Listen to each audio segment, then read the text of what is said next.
That takes us swiftly on to our second section, skills for the modern lawyer. James, I'll start off with you this time. So this is, again, another topic that always comes up. What skills make a good lawyer? With stuff changing all the time, technological changes, with COVID changing the way we work.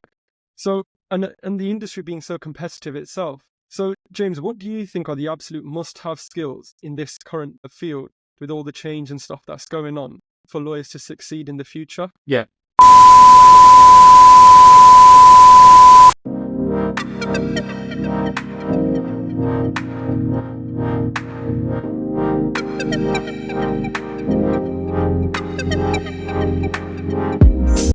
So I think if you take that kind of, so the more junior lawyer, I think we need to be really clear. There is sort of the bread and butter of like being a good lawyer, right? You need to be able to do, we sort of make this distinction between the practice of law and the business of law. You do need to be a good lawyer. If your draft contracts are rubbish and unenforceable, that is going to massively hamper your career aspirations, regardless of what else you do. So I think the learning that is really important. I think that then with sort of one eye on what comes next, and I think if you think about that kind of traditional training contract approach that a lot of firms have had historically, of sort of the rotating seats, sort of 6 months in 4 suits or whatever it is, I think it's a really good model, that kind of apprenticeship model for the learning the practice of law skills, the legal skills, technical skills. I think what is missed, and there's a real opportunity to sort of just take a step back and reflect on it, is as you're going through those seats, as you're experiencing, or even just experiencing working with different teams within the same department, just reflecting on, well, hang on a minute, what are the dynamics at play here? Because the feel of a department, right, and a work stream is going to vary massively if the underlying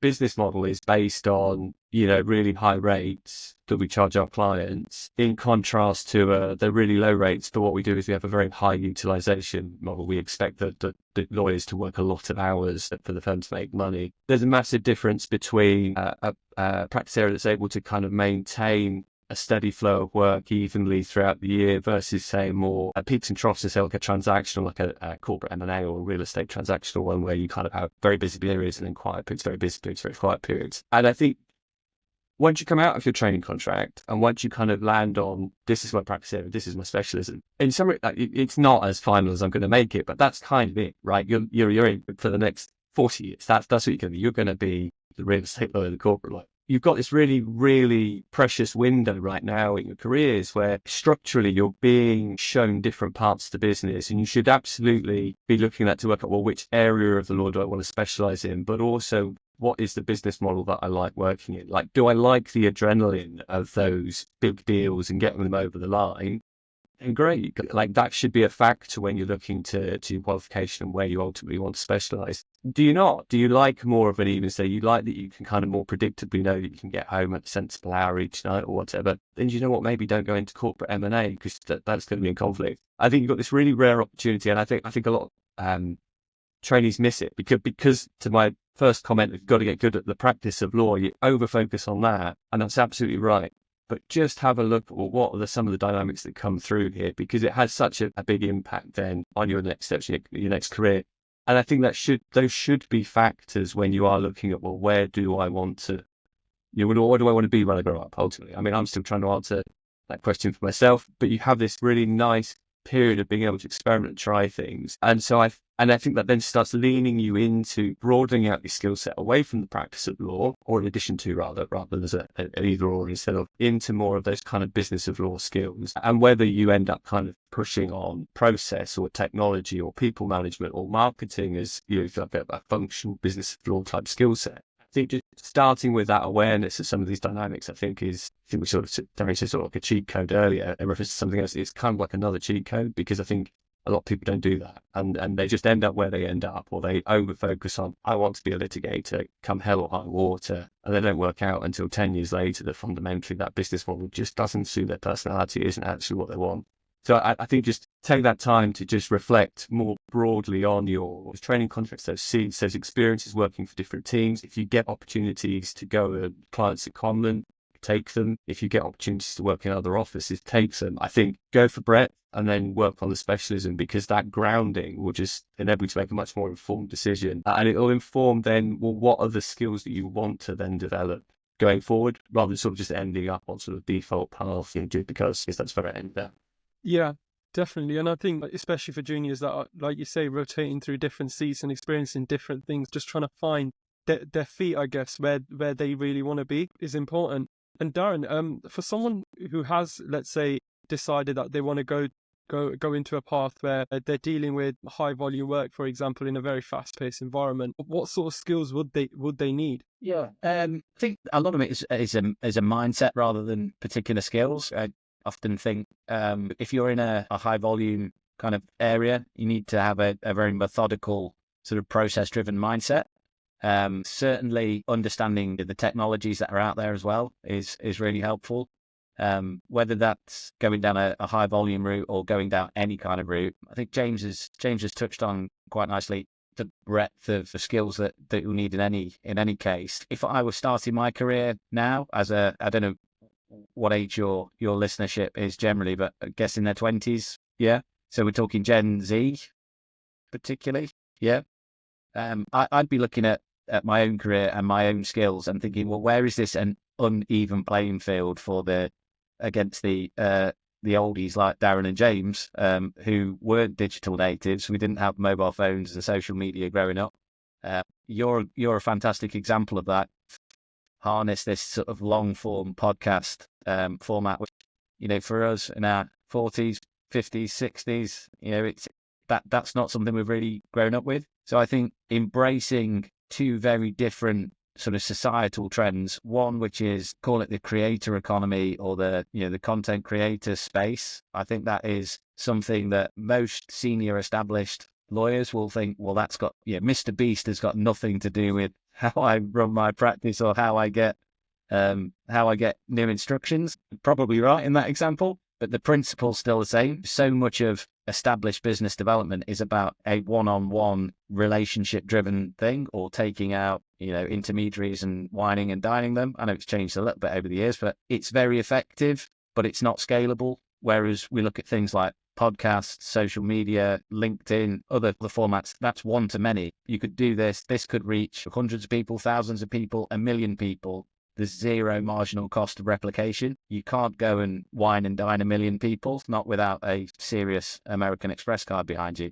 I think I would be encouraging people in their 20s to be thinking, well, how can I harness that and apply that to my legal career? The other side of it is not the sort of social media technology side, but more the artificial intelligence and other tech that's coming down the track. Quite frankly, I've got an 8-year-old and a 10-year-old, and I'm quickly becoming redundant from being the Nintendo Switch technical operative, iPad engineer. Yeah, they're outstripping me for knowledge already.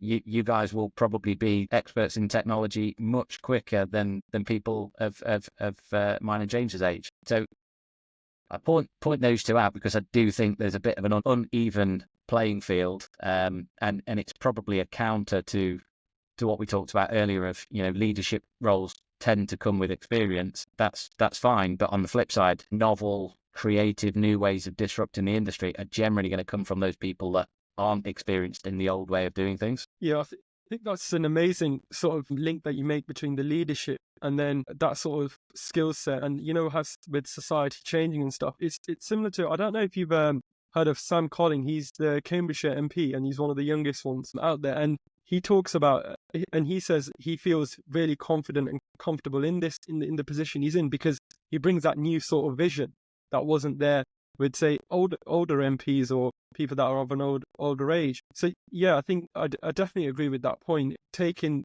those jumps and opportunities with stuff changing. There's of course the drawbacks of change. You don't know what's going to happen, or there's a flip side to it too. But it really does provide an opportunity, especially for young lawyers, to stand out and show their skills. And like now, it gives us the opportunity to be able to communicate to you guys, pick your brains, and you've got decades of experience behind you. It's just invaluable, like you say. Yeah, that wraps up that topic for us. And like I said, there's such practical tips. And if you're not taking notes, I'd strongly encourage that you start taking notes. We've got our final segment now coming up, and that's innovation and the future of the legal industry. This is a massive topic. It's such a buzz topic. Everyone's saying it. It's in the hashtags. It's just everywhere. So we'll start off with a really broad question for yourself, Darren. Where do you see the biggest shifts happening in how lawyers work generally? Whether that's whichever example you want to give, whether that's in a high volume sort of environment or whether it's a transactional base. Where do you see the biggest shifts happening? Even if it's fixed fee work, hourly rate, where do you see these changes taking place? Yeah.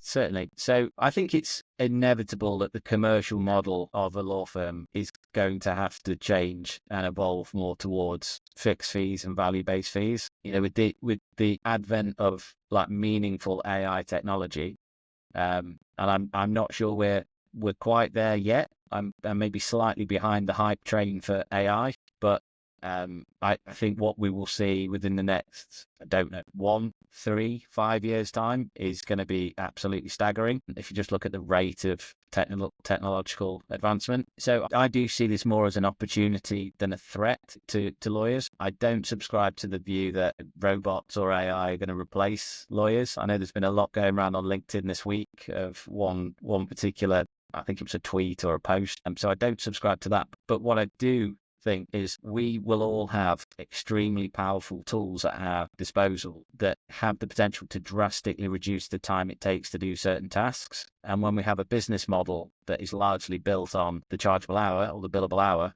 and how long things take, I think we have to really carefully think about how we're going to handle that. I think that then leads quite carefully on to, I've often said you can't have a fixed fee without a fixed scope.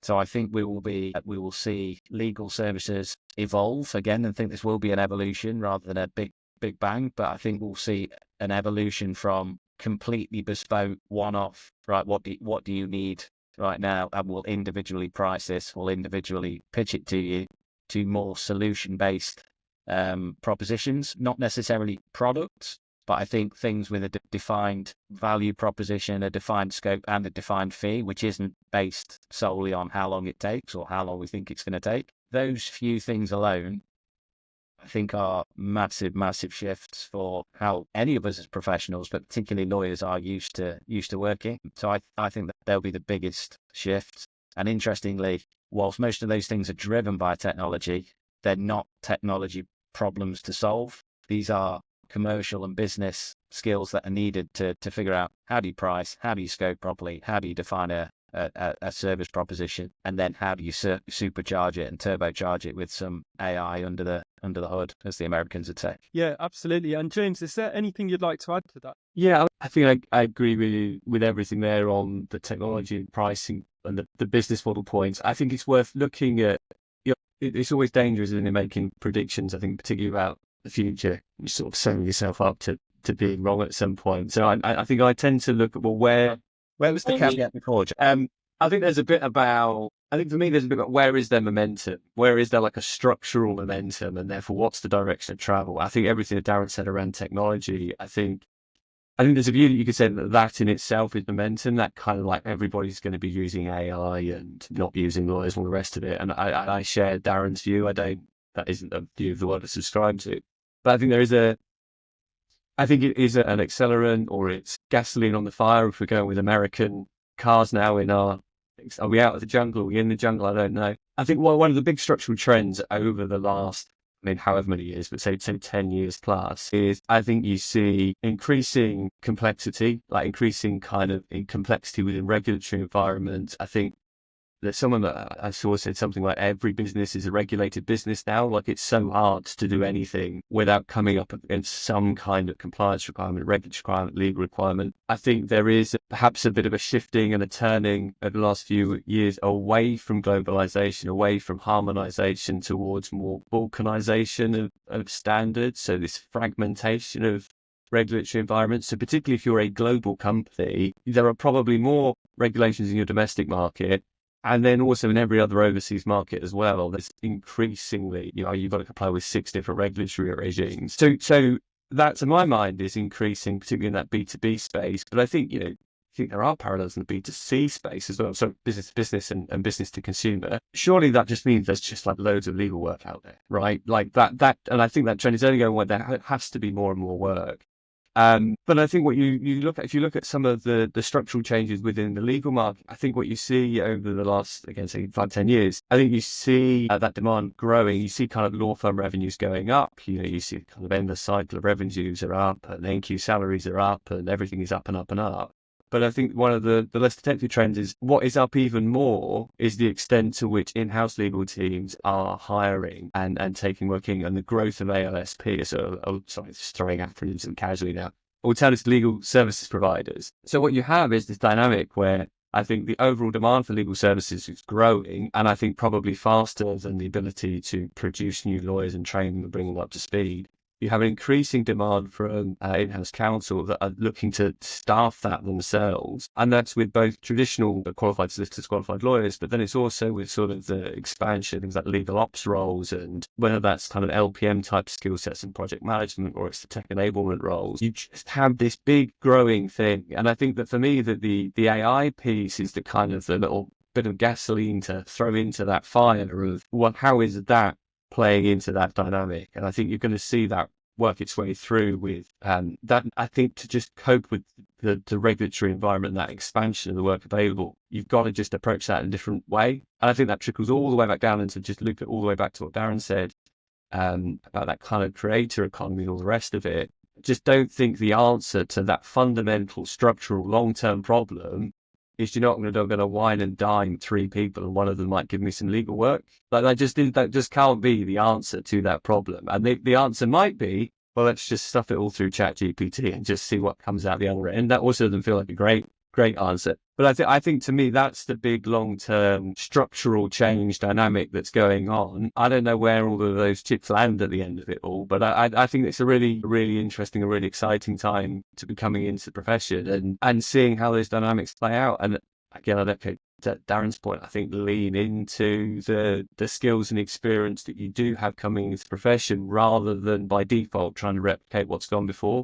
Because I don't think what works is the whining and dining. I don't think what works is the billable hour. None of these things address that kind of massive problem of scaling and meeting that huge explosion in demand. I think the other thing, James, that's worth mentioning structurally is, as well as the alternative legal service providers, is the relatively new phenomenon, but the sort of consultant lawyer model as well. So for your listeners, again, I'm at that spot where I don't know too many people in Gen Z. I've got young kids, and then somewhere between baby boomers and millennials, I guess, either side of me. But even as I was coming through the accountancy model, there were headlines of the attraction of becoming a partner is becoming less and less, and we're talking 10 to 15 years ago. Societally, I don't know the degree to which people coming through at this stage are looking to at the partnership model and thinking that's for me. I really want that. So I think alternative career paths as well is something to keep an eye on. And like James said, it's hard to look into a crystal ball and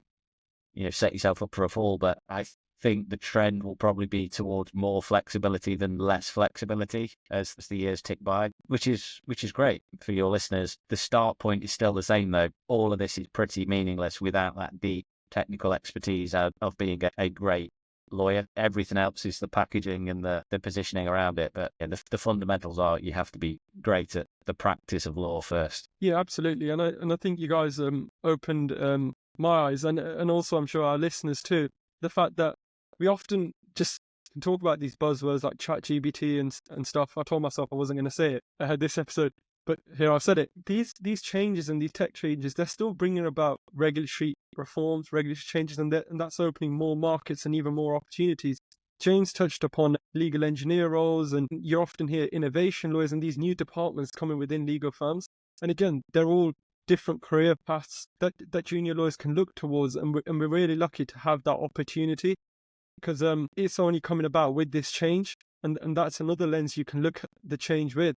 So yeah, I definitely agree with the stuff you guys have said. Talking about mindset and adaptability, and do you feel like culture and mindset and adaptability will impact that sort of change? And how do you think junior lawyers can sort of take advantage? I know we've touched upon it with on your previous answers, but how do you think junior lawyers can take advantage of that opportunity, and particularly focusing on their mindset and the culture within legal firms and how that's going to change? I mean, again, I think it's a big benefit for junior lawyers coming through. James and I have been doing a certain thing for 20 years. We're going to be way more set in our ways than someone that's been doing something for 6 months. So you're not entrenched in a particular way of thinking, so that, just that culture of open-mindedness. I think that's a massive win for you coming into the industry. If there is a period of, I'll say, disruption, but disruption can be positive as well as negative, it's great to have an open mind and be able to flex with that. I think from a resilience standpoint, which is really important these days with all the mental health crises that are flying around, I do have a huge amount of sympathy for lawyers who, the law can be and should be black and white. It shouldn't be ambiguous. As lawyers, ambiguity is not a benefit to you. But then we're looking at things where there is uncertainty. I do think, accountants aren't great with it, but lawyers are even more negatively impacted by uncertainty and ambiguity. So I wish I had some tips other than just stick with it. We're all in the same boat. No one knows where this ship is going. We've got a ship, a jungle, and a gasoline fire now. But I think I read a lot about Stoicism during the pandemic, which is a Greek philosophy. We're really going off on a tangent now, but at the heart of it, it's control what you can control and effectively ignore the rest. And you can get an awful lot of peace and serenity from that. I would encourage your listeners to do that. The things you can control are showing up on time, putting in effort, taking ownership, taking responsibility, taking accountability for your career direction. What you haven't got control over of, what's the next version of ChatGPT, what's happening with the industry, and so on. But I think if you focus on what you can actually control, your circle of control and your circle of influence will get bigger and bigger and bigger, and you'll be fine. But what I do know is this level of sort of disruption, if you study the history books, this isn't the first time it's ever happened. In the turn of the 19th and 20th century with the Industrial Revolution, there was, oh my God, we're bringing in production lines, everyone's going to lose their jobs, and it created more jobs and more prosperity than any period in human history. I think we'll be going through a similar thing. If you look back 3 years ago, no one would have thought of a job title of prompt engineer. If you go back 10 or 15 years ago, no one would have thought of a career of social media manager. These things just not only didn't exist, you couldn't even imagine such a role, because if they'd have asked you at school, what do you want to be? And you said a artificial engineer, prompt engineer, you'd have probably got sent to the school nurse. But, it's here now. I guess, don't worry, be happy. Yeah, and it's definitely reassuring to hear that from someone as yourself with so much experience and having been around in the industry for a long. Sometimes it just takes, for junior lawyers to hear those things from experienced individuals like yourself. Don't worry, stuff like this happens. Just keep persevering. There's positives coming from it too and stuff. And just I do want to point out to your audience that I wasn't around 125 years ago. I know this camera is quite high definition, but there's quite a few wrinkles here. Yeah, the message is the same. It's going to be fine. Yeah. And James, is there anything you'd like to add to that? I mean, I think I would just echo, I think a lot of the point. I think that Stoic point, I think is spot on. I think the other thing I would just add as just a different kind of lens on it, and it's something you said at the beginning of that kind of piece, Darren, and there's an interesting point. If you look at, say, COVID, if you look at like a pre-2020 and a post-2020 world, the pre-2020 world, if you were a trainee in that world, you'd have been in the office 5 days a week, maybe 6 days a week. That was where everything happened. And now I think we're now coming up 5 years post-pandemic. We're now, this is probably another third cohort that is coming through law firms. We'll go completely through, obviously there's 5 starting. Where they never knew, but particularly even they just didn't know the word work, let alone the working in a law firm pre-COVID. And I think you see these little flare-ups. There was a bit, over Christmas with, I think more kind of big US tech firms than law firms, to be fair, but the kind of everyone needs to come back in the office 3, 4, 5 days a week and all the rest of it. And that probably looks really baffling. Like, why? You probably spent 100% of your career working remotely and maybe going into the office a couple of times a week for team meetings or whatever, like the what is this infatuation with the office and all the rest of it. And I think it makes people asking that look very dated and unsympathetic and all the rest of it. I think the thing I kind of encourage your listeners is just to have some sympathy for the old guard. Like, they are human. We started this episode with what does it mean to be a leader, and particularly kind of that formal you're a managing partner, you're a senior partner or whatever. Their career was in a very different world, and there was a very abrupt change like 4.5 years ago, which threw that up the air. And I think Darren said, if you've been doing something for 20 years, you probably want to keep on trying to do it because you kind of know it works. And there's a little bit of, I think, fighting and pushing against that. Whereas you guys are going to be coming through and you're like, I don't really get it. Like, I can work perfectly well and this is how I've adapted and all the rest of it. You won't even know that you've adapted because you didn't know the pre-world. I think there's just have a little bit of sympathy and empathy for that. Like, they may be leaders, they may have lots of experience and all the rest of it, but it is a bit of a brave new world. The remote working thing is one, the chat GPT thing is another. I think to the extent that you can have that empathy and that, okay, you're coming at it from this perspective, well, I'm coming from this perspective, let's try and meet in the middle. I think that there's something missing there. I think that I think there's a lot of value that could be unlocked. In terms of relationships, rather than sort of pound, shillings and pence, just a lot of relationship value of just a bit of empathy and sympathy of kind of create this schism in time now, haven't I? Like 2020, March 2020, there's like BC and AD, that's it. But and there's just very different perspectives and very, very different experiences that are in the workforce at the moment. And there's just a really big gap. And I think there's a lot to be said for talking about that and understanding that better and understanding both perspectives and working out a way forward rather than either one or the other kind of trying to impose or, this is the way it has always been, so we should go back to it. Or conversely, the world has changed, we have to run with it. There's some give and take there that I think still needs to work its way through. So I think just a bit of empathy and a bit of recognition that the leaders of firms are only human, and they have their experiences and they're very valuable experiences, but, they just need time, sympathy, empathy, help, support, getting through some of these changes as much as you'll be able to grasp them yourselves.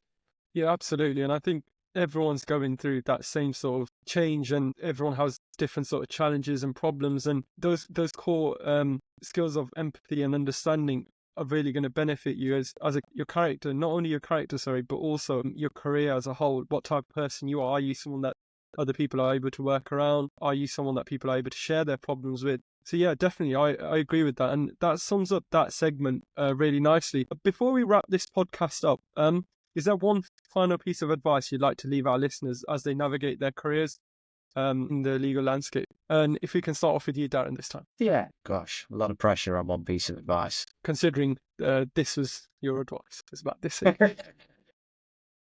I think I would say don't do it by accident and make it intentional. Wherever your career is going, set a goal for it. Think about what you want your life to be. Many years ago, someone said to me, picture what Tuesday evening in May, it might have even been 2025 or whatever, so many years into the future, what does that look like? And then work back from that. If that is you're sat on a yacht in Monaco somewhere, that's going to drive a certain number of your career choices. If it's, nice little semi-detached house with a picket fence and some kids and puppies and ponies and rabbits hopping around, that's going to drive a different type of career. But I would say, you're the designer here. Design the life you want, design the career that you want, and then work like mad to get to it. But just don't follow somebody else's path because it's the next step in front of you. Yeah, I think that's a really good piece of advice, and it is reflected in your book also very nicely. I remember we were speaking about this pre-recording where we spoke about the target setting section of the book and how it came very early on. And I was saying, like, sometimes it can put people off, like, reading about smart targets, you always read about it.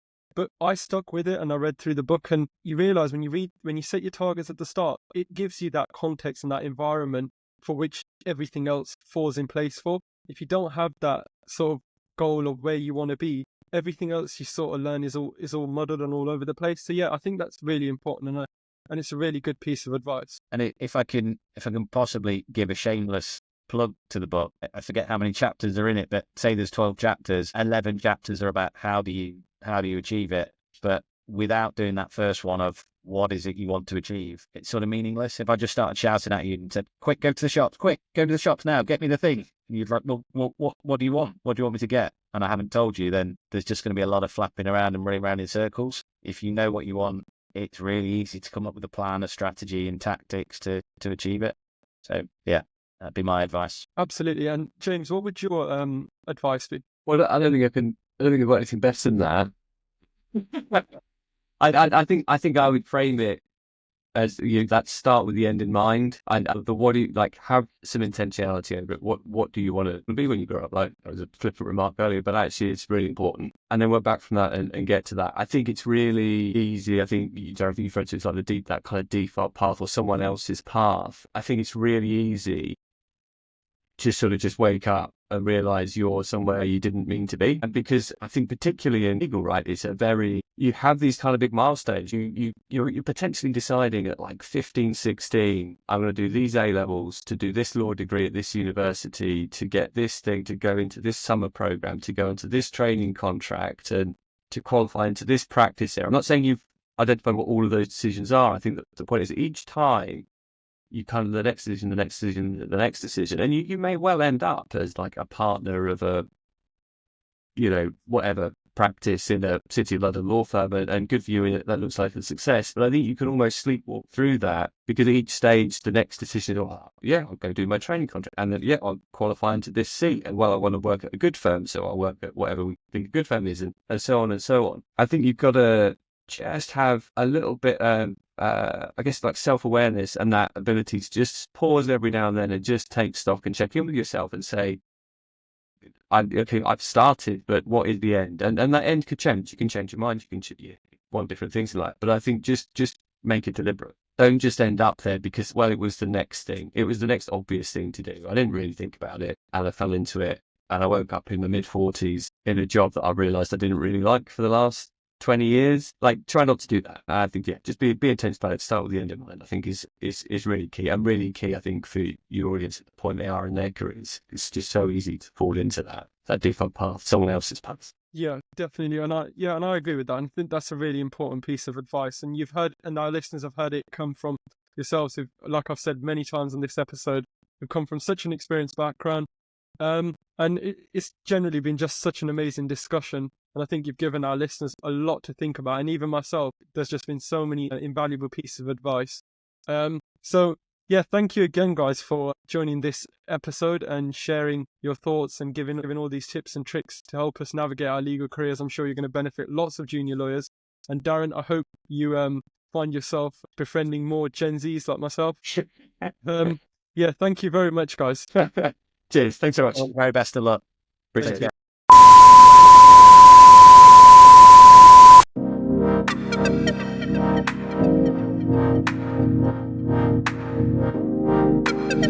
you.